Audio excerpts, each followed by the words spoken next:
Hello, Bashar. And to you, good day.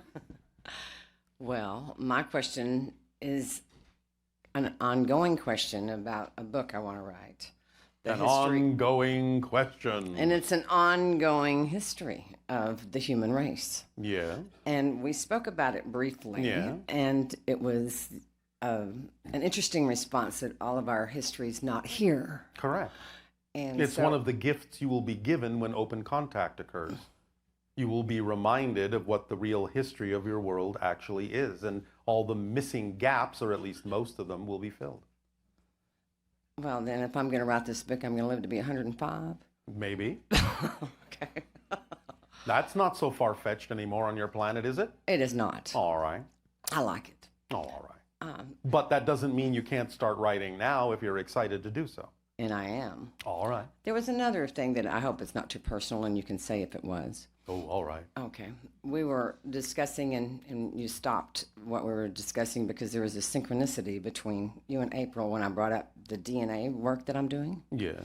And I find some interest in the DNA work that I do everywhere. Yes. And I was going to incorporate that into my book. Go ahead. I will, thank you. All right. I was wondering if you could give me any pointers on that. There are different cultures around the world that would assist me in again, a broader, the idea unified now version. Is that many of the markers that were turned off in the Anunnaki hybridization that created Homo sapien are now being turned on in your DNA. This is why you're experiencing expansions of consciousness, becoming more sensitive to formerly invisible energies, becoming more what you call telepathic and psychic. Even the desire to explore spirituality is the result of certain genetic markers being turned on that have been turned off for thousands upon thousands of years. So you are becoming more like the Anunnaki now, and therefore it is important for you to maintain the vibrational state of being that you prefer, so that you will not necessarily walk down exactly the same path, but will be your own version of that idea in a positive and constructive way. Awesome. Does that help? It does. All right. Another question. Yes. I have an estranged husband.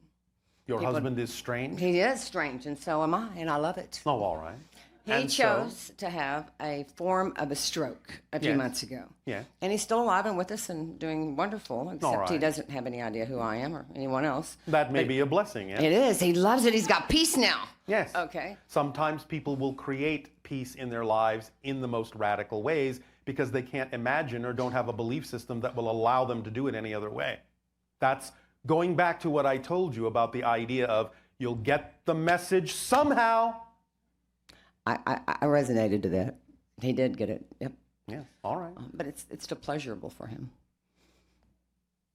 Okay. And sometimes decisions are made, and when those decisions are made, the physical consequences may need to play out because, again, they don't have a belief system that says anything else can occur. And doing my little dance of the Saki and the Soma, I find myself sort of flighting through like a gypsy all around the world. Yeah. And sounds exciting. It's really wonderfully exciting, but to some people like my little 13-year-old grandson who sometimes would like to resonate and stay in the same school with the same students for a while. Oh, all right. Well, that can happen too. Yes. And you've just never given me even a slither of a hint on whether that might be, this wonderful place. And I have houses all over the place now. Yes. I wondered if you might give me a slither of a hint. A sliver of a hint of what? What would be like in both of our highest good a place? Where are you most attracted to? As we go back to the idea of explaining, as we did in the beginning of this transmission, there is usually something that is at least slightly more exciting than any other option. And if, again, it seems as if the excitement is absolutely dead equal, then it doesn't matter which one you choose, because if you choose the one that's not the path of least resistance, it will show you and turn you around to the other path. So the only thing you need to do is determine if something has a little bit more excitement than anything else, or even if it doesn't, just make a decision so that you can move forward and let the automatic device show you whether or not that is the path or not. That's all you have to do. I got it. It's very simple. So, does one choice stand out even a little bit more than any other choice? is more exciting than any other choice, even just by a margin? Not really. Oh, come on. Well, I have a house in Oregon, I have a house in Texas, you Yeah. know. I think I enjoy being in Oregon a little more than I enjoy being in Texas. Why? Because I feel left alone You feel left alone. from some aspects that I don't like being around. All right. Okay. But when I stay in Oregon for a while, Yeah. then I get kind of tired of Oregon. So I haven't found the You get place. tired of Oregon? I do. Or you get tired of yourself in Oregon? I get tired of myself in Oregon. All right. It's not exciting enough. All right. And so you go with the flow. I- So in general, what you're saying is your highest excitement is that there is no one place. That's true. There you go. That's your highest excitement. And so Your place is every place. I love it. That's what I keep trying to tell my grandson, who continues to tell me, hey, I would really like to settle down in high school. Then let him. Okay. Does he have to go with you all the time? He does not. There you go. Awesome. Problem solved. Problem solved. That was difficult, wasn't it? Freeing. All right. Last question. I have a parrot. His name is Oscar. All right. It's just uncertain at how old he is. My grandson was kind of wondering if he was between 35 and 40 and some message from my parrot. He's just a wonderful friend of mine. And what do you wish to know? His age. His age? Yeah. 39. Thank you, Bashar. Love you. You as well.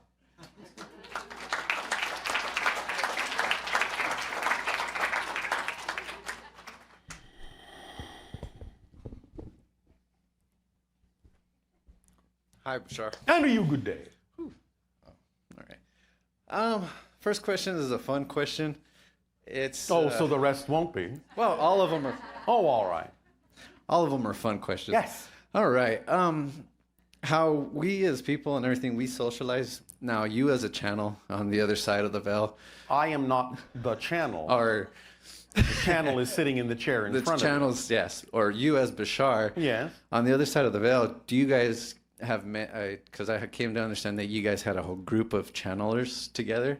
Now, after that, did you guys, on the other side of the veil, get together? And Other meet, side of the veil. or Why are you talking about us like we're dead? no? Well, on the You other mean in our civilization? in your civilization, if you've met other channels in our, on our planet, but then you You guys, mean other entities that are being channeled? Is that what you mean? yes, other entities that are being channeled in Yes, a way. of course. We're aware of many other entities that are being channeled and interact with many of them quite often. Oh, okay, that's cool. Because how we do we socialize and get together. I was just wondering if you guys do the same Well, thing. not like you do, not exactly. not exactly, Not but- with the entities. Most of them are non-physical. Oh, okay. Some of them are physical, and we can sometimes, as you say, get together. Mm-hmm. But again, we trust the synchronicity of when that is relevant. Oh, okay. So how it happens is unknown until it happens. It happens. We okay. don't organize or send out invitations in a sense. Okay, cool. And then the second question I had was, maybe it's the chaos of, I tend to think of, I like to see how things work and all that. And then Yes. in our reality is that I'm experiencing this reality with everybody here, but then they're experiencing their reality at the same time. Yes. And then, But you are experiencing what you call a shared reality by agreement, by each of you creating your own version of each other that is similar enough so that you can have the experience of a so-called shared reality. Yes. oh, okay. So that means that they're together with me at the same time in my reality. That's my reflection. To a certain degree, not completely 100%, but to a Okay. certain degree, enough that you can experience the concept of a somewhat shared reality. Yes.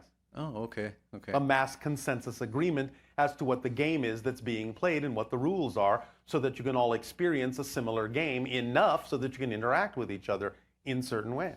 Oh, okay. Okay. That was about the two questions I had. And that's it. That's, Oh, all right. Well, that's great. thank you. No, thank you very much. All right. Okay.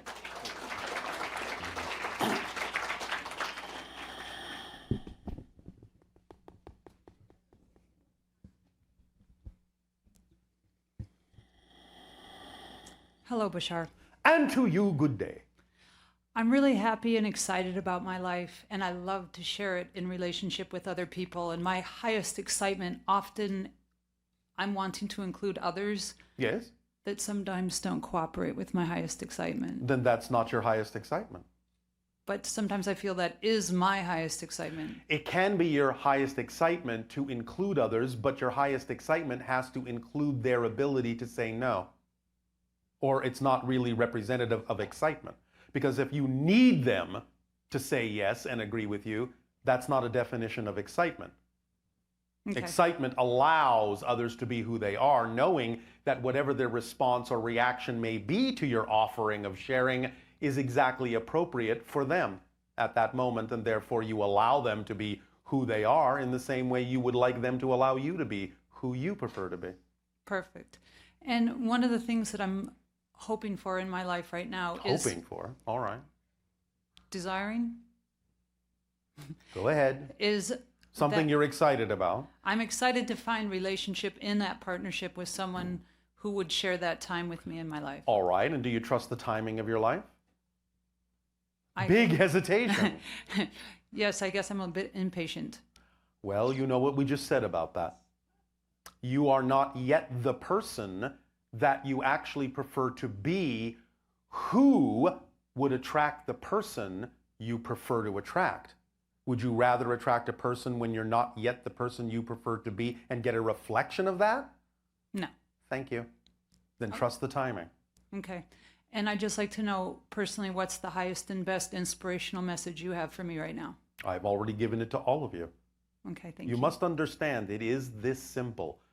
If you act on your highest excitement to the best of your ability every moment that you can, with zero insistence on the outcome, that is the formula. It's the only formula. It's the thing that's going to allow you to reach the highest, experience the greatest expansion, and be most in alignment with yourself and creation, which is basically the same thing. It really is that simple. It's not mysterious. It doesn't have to be any more difficult than that. But if it seems more mysterious, if it seems more difficult, if it seems like there should be something else beyond that, examine your beliefs and find out why you think that should be so. Thank you very much. Does that help you? Perfect. Thank you. Thank you.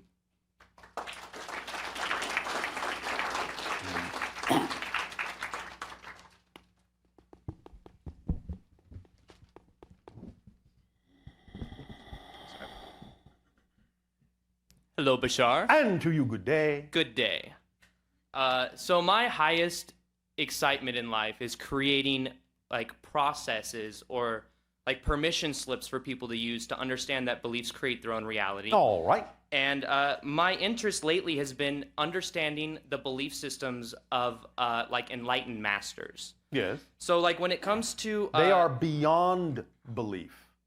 They So they've know who they are. That's why, again, I said it renders down to the two simple words, know thyself. Right. So ascended masters know who they are, and knowing is above and beyond belief. Right. So my question is, can you give examples of maybe Jesus or Buddha that how they transcended limited beliefs that they had and what permission slips they used to get from the limiting belief and then transcending it? What kind of permission slips did they use in their lives? They used life itself. Does that make sense to you? They trusted that whatever would happen in life would be exactly what they needed to achieve that transcendence. They trusted life perfectly, 100%, that it would deliver exactly the processes they needed to experience transcendence. That's what they knew for a fact. So were they born with that, or what Some were, well, in a sense, all of you are. Right. But some are born with the realization of that, and some of them have chosen to go through a process to gain realization of that. What would that process be? Whatever process happened to them is what I'm saying. It's not a specific process that works for everyone. Right. I'm simply saying some of them chose to go through the process of whatever would come to them that would put them through a process. In other words, again, they trusted how their life unfolded. So can you give me an example of something that happened maybe in Buddha's life or Jesus' life that got them to go to transcend that, to know thyself? That's something Well, being nailed to a cross did it. Okay. What about Buddha? The idea is seeing the light in the darkness for Buddha. Recognizing suddenly in an instant understanding, what you would call a gestalt awareness, that a single candle at night in the darkness is all that is necessary to illuminate the entirety of creation, if you know how to look. Okay, thank you. Now, I was being a tiny bit facetious with the idea of being nailed to a cross, but only a tiny bit.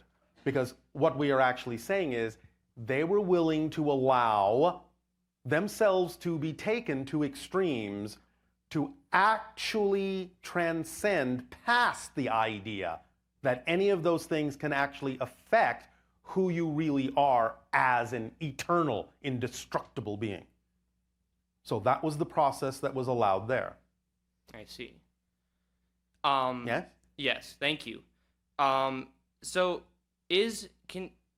when it comes to my feeling as I've been studying. No, one moment. Are you sure? Oh, all right. We are being asked to ask you. This may come in the form of what you call a joke. What were Jesus' last words on the cross? Nailed it.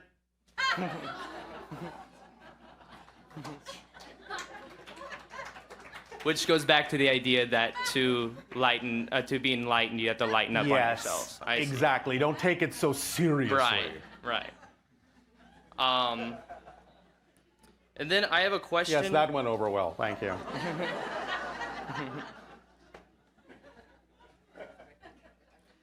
And then in the prior transmissions, you've talked about how the. One moment. Isn't it interesting that nobody asked who you are? Just plowed right ahead. Who are you? The one that gave the joke was Jesus. Oh, right on. Remember that one of your biblical quotes is, "My joy I leave with you." Yes? Yeah. All right. So now you may plow ahead. Thank you. And then on a different topic, when it comes to, you were talking about how the Yael will be the first hybridized race that we come into contact with. Yes. Is there going to be any race before that that's not hybridized, or is Yes. it? What? Don't ask who. I can't tell you. All right. But good question. No. And then my final question is about the moment of now. Yes. One thing that really changed in my life was when I read the book The Power of Now by Eckhart Tolle. Yes. Totally. When I read it, I had a shift where then I realized that the only moment that does exist is now. Yes. But at the same time, I thought about it later, and isn't that at some level, even though it is true, isn't it still a belief in itself? Or is it No, it's an transcended? actual description of the structure of existence and one of the 5 laws. Remember? Laws are the laws. They are not beliefs. They are a description of the structure of existence itself. I see. Yes. And then Does that help? That does help. And then one last question. Oh, one last question. Is Eckhart Tolle a wanderer? A type of wanderer, yes. I thought so. Okay. Awesome. Much love to you. Thank you, Bashar. And you as well.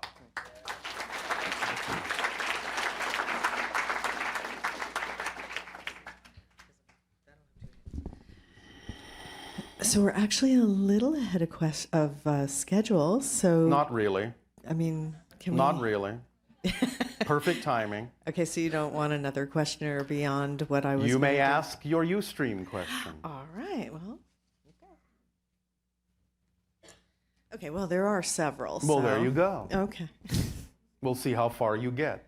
We'll see. Okay, what if your highest excitement includes something long term, such as having a child, Yes. and you run out of that excitement?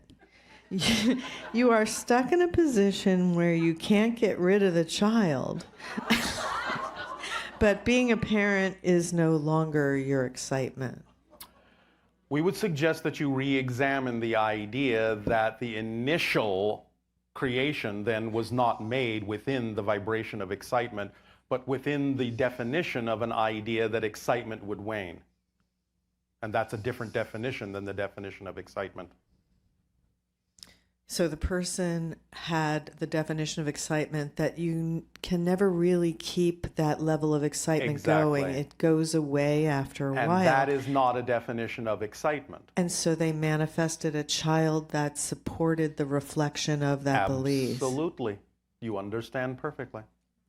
Okay, good. Okay, and why is the contact crystal a hexagon? Are you looking at me? Well, it supports the idea very specifically that what is attached to it, around it, as the central hexagonal crystal, are 6 others, which represent the 6 hybrid races, and altogether the 7th that we have talked about many times. Oh, that's nice. Therefore, it's appropriately designed. Okay. And then Earth being the 6th hybrid race, because there are already 5. We are the 3rd. But altogether, the 6 and the 1 in the center will be representative of the 7th hybrid race, when all 6 hybrid races exist and blend together into the 7th. That's the core of our common evolution and what we share as family and where we're going into what you call the future. Together. Okay, and then the last one is, well, there's another one after this, but Oh, another last one. yes. It's amazing how many last questions you people have. What is the link between reincarnation and balancing our masculine and feminine poles and sexual orientation? This question may not really translate properly in the context of the way these things actually work, because as we have said, reincarnation, in a sense, can be a real experience, but it's not an accurate description mechanically of what's actually happening, since all lives exist at once. So to ask what is the length of time for reincarnation is only the idea of asking about what kind of an experience can someone have relative to these experiential concepts that is imposed upon the actual mechanical structure. And the answer would be it can be different for every person based on their belief systems and what theme they are exploring. There's no standard in that sense, since all we're dealing with is an experiential projection or an illusion.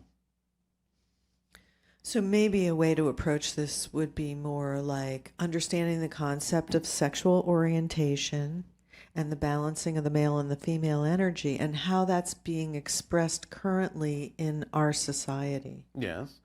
Well, I suppose if you want, we could collect all the different ways in which people experience that and give you a relative average, if you want.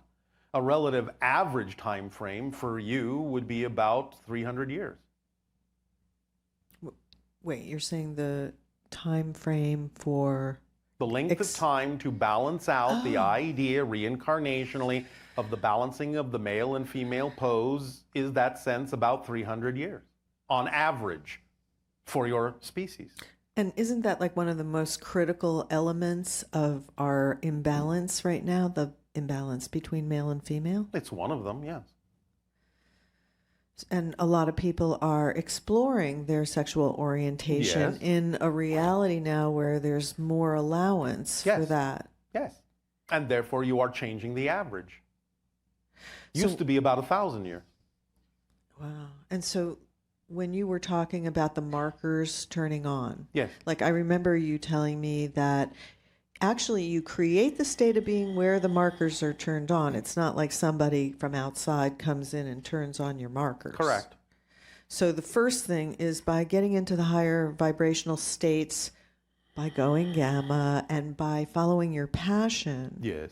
that by doing that, it then allows you to turn on your own markers that Yes. are already there, Yes. which then allows you to access more I would say. Yes. This is another version of the old idea that we've discussed where you think you're only using 10% of your brain, but in fact you're using 100% of your brain to make it seem as if you're only using 10%. So now, as you expand, you start using 100% of your brain to make it seem as if you're using more than 10%. But you've always been using 100%. It's just that you're hiding some of the effects from yourself because you don't believe you're ready for them. So when you have been sharing with us about following your excitement, one thing that I've learned over time is that the precision with which you're capable of expressing your excitement in a way that it is not clouded or... Yes. The precision with which you are capable of clearly understanding the mechanism and how it works and why it expresses itself that way is of paramount importance. Because it always harkens back to the idea of the eye of the needle, Yes. that in order to truly Yes. move to that level of experience, Yes. you have to be willing to let go of any definitions that are impeding your ability to truly express your excitement. Yes, this is again another analogy of dropping baggage that has nothing to do with you. But in the actual experience of it, what we've seen is that a lot of people follow their excitement, but they're not really sure if it's 100% that they're expressing their excitement. But this is the process that you're going through, is learning Right. how to be more discerning about what is and isn't. And one of those big issues is it anxiety or is it Excitement. coming from a place of true excitement? Yes, that's the discernment you need to develop. And all it takes is absolute honesty and a willingness to investigate those things and to not be afraid if you encounter fear-based beliefs, because they're only beliefs and can be changed. So perhaps one of the ways to determine whether it's anxiety or excitement is to see whether or not, in a sense, roadblocks or things come up in the path that say, no, you can't do this anymore. You need to do something different, or you need to express this in a different way, because otherwise you could be doing your excitement thinking you are, but you're actually expressing anxiety. Yes. And then That can be one of the ways. That's So- why we said there are things to look at that are specifically the things that make you unable to actually take action on your excitement that you have agreed to abide by. And it can be as simple as another person who's in a more, I guess, has more dominion in a situation saying, no, you can't do that. It can come In that a sense, way. it can come that way, as long, again, as the person saying that this is not appropriate is coming from a place also of centeredness. Yes. So I know it's just so challenging. I mean, it's juicy in the sense Exactly. that You live on there a juicy is planet. there is a complexity to really getting in touch with what's anxiety and what's excitement. Yes, That's there is a big rich thing. complexity, but it's still not complicated. Yeah, I wonder, is there almost like a Litmus test. test? Good grief. A litmus test that you can use with yourself to test whether is this anxiety or is this excitement. Yes, there are many. You want to share one? But what if I don't? It's okay. How do you feel about that? How do I feel about that? If you say you don't feel like it, Yes. well, then I'll probably think of something myself. If All you right. want me Well, to. that's a litmus test.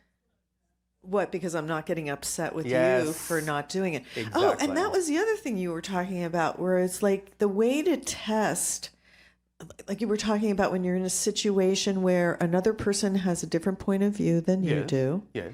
And the idea is to go within and see if you're reacting Yes. to the other person's point of view, particularly if what they're suggesting is making you feel disempowered.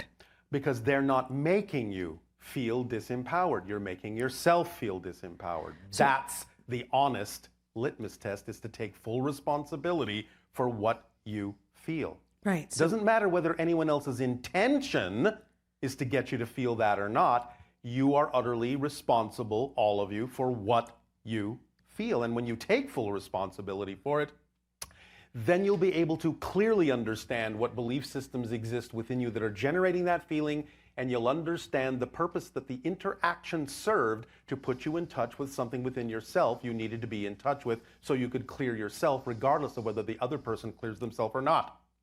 Right. Or even needs clearing or not.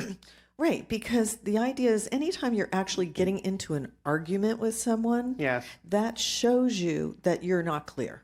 Yes. Because otherwise, you would be approaching the other person with the recognition that they're experiencing a limitation, Yes. and that you are wanting to be helpful, supportive. You truly are coming from a place of support and helpfulness. If you not, truly are, yes. Not the idea of, well, you should change because you're not the way I want you to be, or you're Exactly. creating a limitation for me that I don't Yes, like. because it doesn't matter what anyone else chooses. You know it has no effect on you if you don't choose to be affected.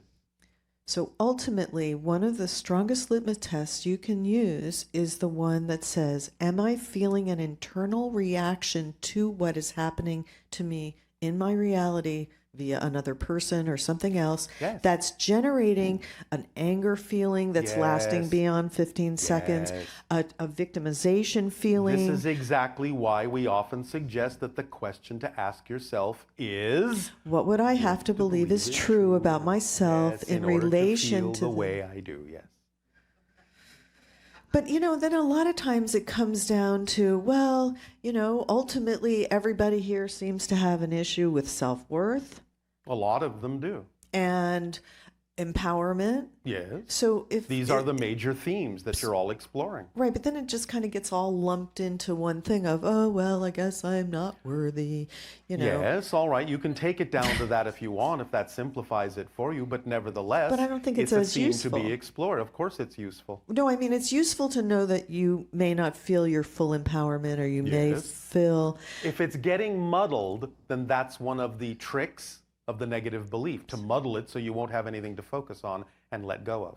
right. So that's the moment you pull out that piece of paper that when you went through all the negative Yes. beliefs, and say, okay, I'm having an internal reaction to something Yes. that's happening. Yes. When something doesn't seem to work, you know your definition isn't clear. Why your definition isn't clear will always be based on a belief that's out of alignment with your true self. Yeah, it's almost like the idea of if you ever find yourself in a situation where you go, I should be able to manifest this. I should be able to attract this. Why am I not doing that? It's really so simple to do. Well, But yes, if it's relevant at that moment, yes. But again, it comes down to trusting how things unfold. And if something isn't manifesting that you think ought to be, getting in touch with the ideas and the beliefs that you have, using the threshold of believability test to see if you can let go of things that might accelerate the manifestation. But when you get it down to a certain point where no other beliefs can be let go of, then whatever time it takes is the time it needs to take for you to appreciate the process you chose to experience by choosing to have a physical life. Because physical life is all about the process. That's what life is. The process is the point. And that's all there is to it.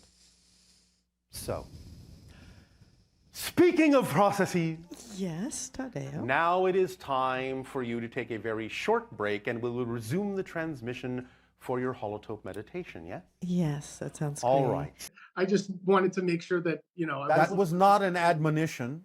okay. It was a compliment. Oh, thank you. So my last question was, again, I live in Kelowna, BC, on the Okanagan Lake, and here there's tales of the Ogopogo. And again, our family has felt like we've seen a few instances where we've seen it. Is the legend of the Ogopogo real? Is it harmful to us?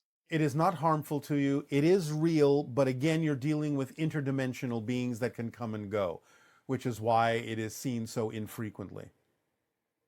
So have Similar to the idea of Sasquatch and Yeti. okay.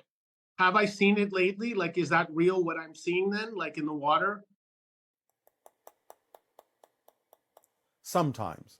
Sometimes it is a trick of the light. Sometimes it is an alteration of perception into a different reality. and not in yours. So you have to be able to discern and tell the difference, what reality you're looking at.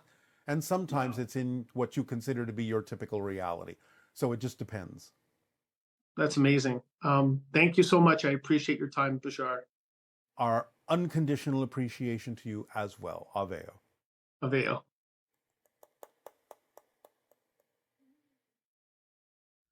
Hello, Bashar. I'm wondering if you can provide me information about a species of extraterrestrial beings I met during an astral projection. I saw a male and female of this race. They were very, very lean, extremely low body fat, and dense, ripped muscles on their arms. They had ridges along the side of their face, and they were wearing a black and yellow garment that looked sort of like leather, and it reminded me of the fusion jacket from Dragon Ball Z. It also had ridges along the arms. The fusion jacket is interesting because that makes me think, well, maybe these are hybrids, as they're alluding to fusion. And I'd also like to comment that the name Varya came to me, and I'm wondering maybe these beings are connected to the Virgo constellation. Please expand if you can. Thanks. What you were given is a projection, an interpretation. You are not seeing the beings as they actually are. This is a race of beings we are not allowed to discuss at this time, but that you are connected to. It does have to do with Virgo, but that's all we can say. But what you saw is not exactly what they are. It was made up of an interpretation of things from your mind so that you would have something to relate to. These encounters can continue, and you may gain more familiarity with them over time. But it is not our job to discuss this further. Hello. Good day, good day. Good day, Bashar. So excited to see you. We thank you. It is our passion and our pleasure to interact with you as well. What would you like to discuss? So my first question is, which which extraterrestrial race do I have? Do I have any connections with any extraterrestrial race like the Sirius or Bosnia? In location? All humans have connections to extraterrestrial races. The ones that are most common for humanity are the beings from the Sirius star system, the Pleiadian star system, the ancient Orion systems, Arcturus energy, hybrids, grays, Lyrans sometimes, tall whites, Andromeda galaxy, so on and so forth, plus several others we're not allowed to discuss. But all humans to varying degrees and at different moments have stronger or weaker connections that they download information and experience from to all of these different ET races that are involved with the evolution of Earth. Okay, thank you. And so do I have any, extended family members on the other side who are, whom I might meet at some point? Yes, you all have soul family members that are non-physical. Okay, so that when open contact happens, we get to meet them. Is that? You're talking about extraterrestrials, you're talking about spirits. Because when you say family members on the other side, it means spirits. Extraterrestrials. Like Yes. extraterrestrial, like people. You may meet some of your extraterrestrial counterparts when open contact occurs, yes. Okay, thank you so much. And another one is about the Judeo-Christian culture. I think you spoke about the Merovingian bloodline. Are they still around? They are. It goes all the way back to the idea of the Anunnaki bloodlines. So it still exists in many individuals. It exists in all of you to some degree. Some individuals, some strains, some cultures have a little bit more of it, more direct route to it than others, but it exists in all of you. Okay. What, with regards to the wars that are, a lot of divisions that we see today, and also, with regards to steps or methods do you recommend to resolve many of these clashes or conflicts and, and the climate as a whole for the Earth? Like, what do you recommend the best path? What course of action do you think we should, both as individuals and as a collective? It is very important to let go of fear-based beliefs, negative beliefs, to have understanding and compassion for each other, that each of you walk a different path for a good reason, that there isn't just one way to do things, that there are several ways to do things, as indicated by the number of individual paths that exist, that it all leads to the same place, it all leads home, it all leads to the same source, it all comes from the same source, and to let go of the idea that you have the only truth, the only perspective that counts, but to understand and validate the individual differences among all of you to create true unity, true harmony. But when people give you opinions or truths per se, so how do you settle, or how do you so is it like a subjective? Is it completely subject to what works for each individual, or is there an ideal path which would, works best for most people? Because if most This is why we can't give agree you on, This is why we give you the formula. And the only reason most people don't agree is because they're too caught up in their own belief system and not really looking at the fundamental reasons why those beliefs exist.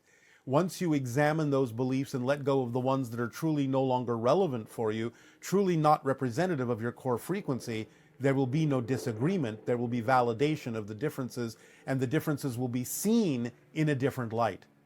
And they will be seen as different ways to reach the same source. So you have to let go of the fear-based and negative beliefs to see it that way. okay, so that's part of how we end up activating many of our genetic markers. By following the formula, you raise your vibration. By raising your vibrational frequency, you activate the genetic markers that are relevant for you at this time to allow for the expansion of consciousness. Thank you. And finally, do you have any personal advice for me as an individual, like what I should do, what path I should take, or Follow the formula. with regards to? Follow the formula Okay, as precisely as thank possible, you. because you are unique, and therefore you have your way of expressing your passion and acting as a living example to others of how they can do so for themselves as well. So just by following the formula precisely, then you will be doing everything you can possibly do to serve humanity, which will then in turn serve you.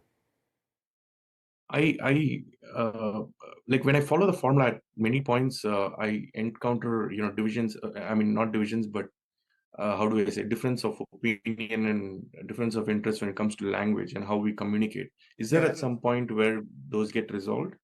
Absolutely. Because again, when you raise your frequency, you become more and more empathic and telepathic, and you know what each other are thinking without necessarily using the languages.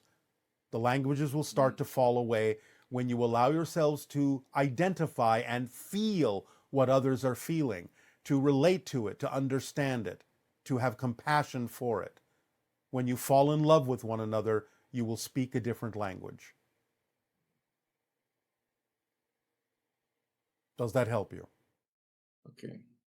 Okay. Thank you. All right, we thank you. Yes, Aveo. absolutely.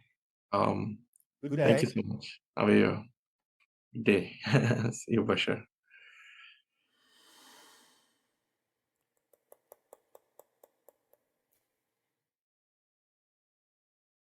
Hi, Bashar. I have a question about an experience that I had. It was kind of like a dream, but it felt real, where aliens came into my house and asked me where I had gotten a big black cube that was sitting on my dining room table. I didn't know what it was or where it came from, and I told them that, and they said that I had wished for it when I was younger. And they mentioned a song that I used to sing from my favorite Disney movie. And then they took me out the window with them. And I also felt this buzzing and vibration in the back of my head. I was just wondering if you could give me any information on that, or if you knew. I'm really curious as to what the black box was, because they said I wished for it, and I'm not really sure.